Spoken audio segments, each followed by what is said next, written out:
Hello students, मैं हूं सतीश अग्रवाल, प्रवक्ता शास्त्र। और मेरी क्लास के सुपर 10 इकोनॉमिक्स में आप सभी का स्वागत है।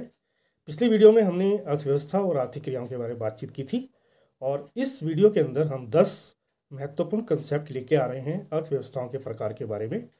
तो चलो शुरू करते हैं अर्थव्यवस्थाओं के प्रकार। तो सबसे पहले हम बात करेंगे कि बंद अर्थव्यवस्था किसे कहते हैं। बंद अर्थव्यवस्था यानी कि क्लोज इकोनॉमी क्या होती है।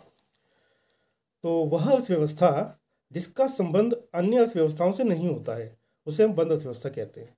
तो यानी कि जो बंद अर्थव्यवस्था होगी उसका अन्य देशों के साथ कोई आर्थिक क्रियाकलाप नहीं होगा और इस प्रकार से एक ऐसी अर्थव्यवस्था होगी जिसका संबंध अन्य अर्थव्यवस्थाओं से नहीं होगा, उसे हम बंद अर्थव्यवस्था कहेंगे।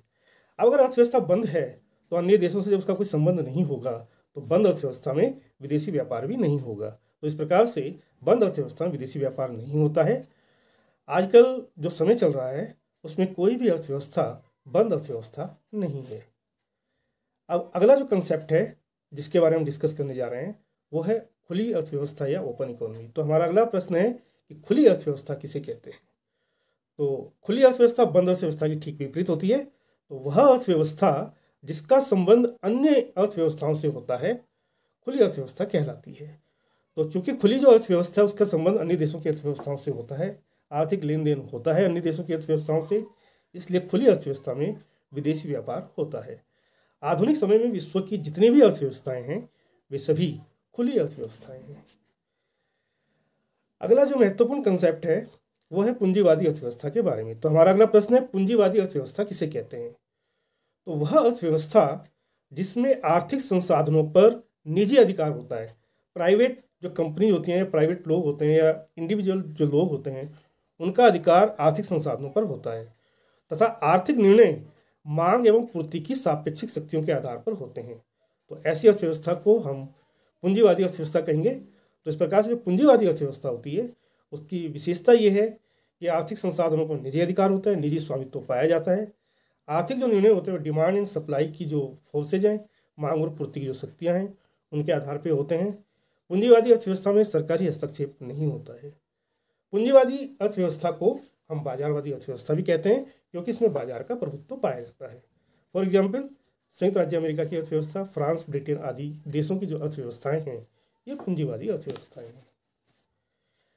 अब पूंजीवादी अर्थव्यवस्था के ठीक विपरीत अगली जो अर्थव्यवस्था है वो है समाजवादी अर्थव्यवस्था। तो हमारा अगला प्रश्न है समाजवादी अर्थव्यवस्था किसे कहते हैं। तो समाजवादी अर्थव्यवस्था को हम केंद्रीकृत अर्थव्यवस्था भी कहते हैं।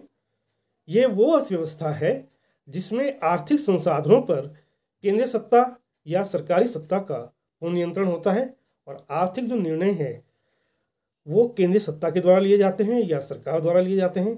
और इस प्रकार की जो अर्थव्यवस्था है जिसमें संपूर्ण आर्थिक निर्णय सरकार या केंद्रीय सत्ता द्वारा लिए जाएं उसे हम समाजवादी अर्थव्यवस्था या केंद्रीकृत अर्थव्यवस्था कहते हैं। समाजवादी अर्थव्यवस्था में अर्थव्यवस्था का पूर्ण संचालन केंद्रीय सत्ता अथवा सरकार के द्वारा किया जाता है। समाजवादी अर्थव्यवस्था में केवल गवर्नमेंट सेक्टर होते हैं, प्राइवेट सेक्टर नहीं पाए जाते हैं, निजी उद्यमी नहीं पाए जाते हैं। फॉर एग्जाम्पल भूतपूर्व सोवियत संघ। और आपको पता होगा कि 26 दिसंबर 1991 को भूतपूर्व सोवियत संघ का विघटन हो गया और 15 गणराज्य सोवियत संघ के 15 देशों में तब्दील हो गए। अगली जो अर्थव्यवस्था है जो पूरी तरह ना तो पूंजीवादी अर्थव्यवस्था है ना ही पूरी तरह से समाजवादी अर्थव्यवस्था है। तो अगला हमारा प्रश्न है मिश्रित अर्थव्यवस्था किसे कहते हैं। तो वह अर्थव्यवस्था जिसमें सार्वजनिक एवं निजी दोनों प्रकार के उद्यम पाए जाते हैं मिश्रित अर्थव्यवस्था कहलाती है। यानी कि मिश्रित अवस्था में पब्लिक सेक्टर और प्राइवेट सेक्टर दोनों कोएग्जिस्ट करते हैं, दोनों एक साथ होते हैं और इसमें बाजार अर्थव्यवस्था भी होती है, उसके साथ साथ सरकारी हस्तक्षेप भी होता है। तो इस प्रकार की जो अर्थव्यवस्था होती है जिसमें प्राइवेट और पब्लिक दोनों सेक्टर पाए जाते हैं उसे हम मिक्स्ड इकोनॉमी या मिश्रित अर्थव्यवस्था कहते हैं। जैसे भारत, पाकिस्तान, श्रीलंका ये जितनी भी अर्थव्यवस्थाएं हैं ये सारी की सारी मिश्रित अर्थव्यवस्थाएं हैं।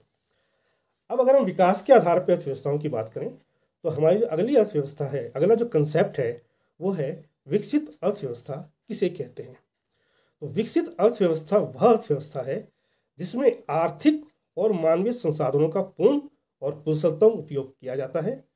इस अर्थव्यवस्था में जो मनुष्यों के रहन सहन का स्तर है वो काफ़ी ऊंचा होता है, प्रति व्यक्ति आय काफ़ी अधिक होती है, औद्योगिक रूप से ये देश काफ़ी विकसित होते हैं।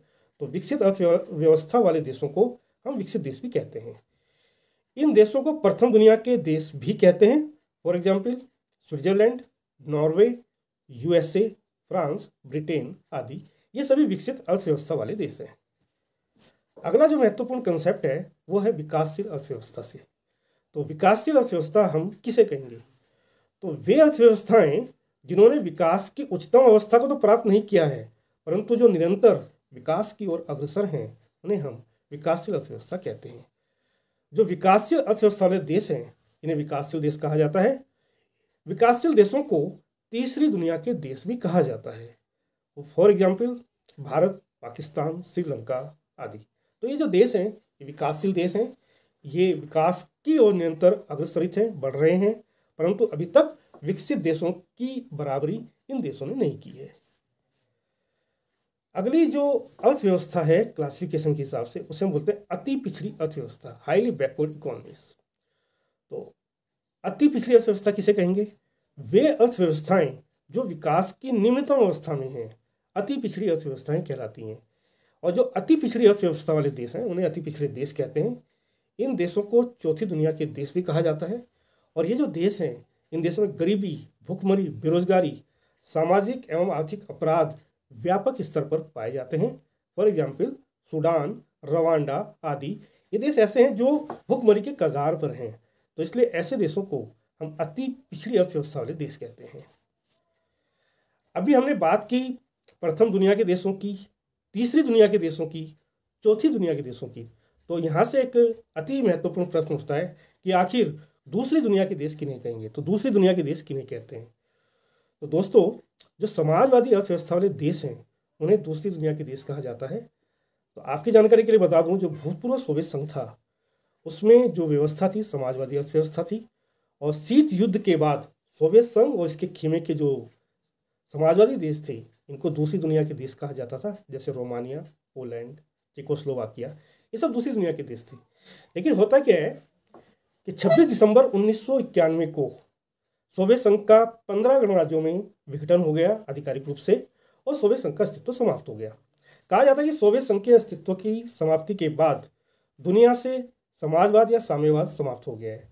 वर्तमान समय में अगर हम साम्यवादी देशों की बात करें तो वर्तमान समय में 5 देशों को साम्यवादी देशों में गिना जाता है। ये देश हैं चाइना, क्यूबा, लाओस, वियतनाम और उत्तरी कोरिया। इन 5 देशों को हम साम्यवादी देश कहते हैं। और राजनीतिक स्तर पर यह माना जाता है कि सोवियत संघ के विघटन के बाद दुनिया से साम्यवाद का अंत हो गया है। खैर, अगर हम वर्तमान दौर की बात करें तो वर्तमान दौर में कुछ देश ऐसे हैं जो विकासशील देशों से ऊपर है, यानी कि उनकी जो आर्थिक स्थिति है विकासशील देशों यानी तीसरी दुनिया के देशों से काफ़ी अच्छी है।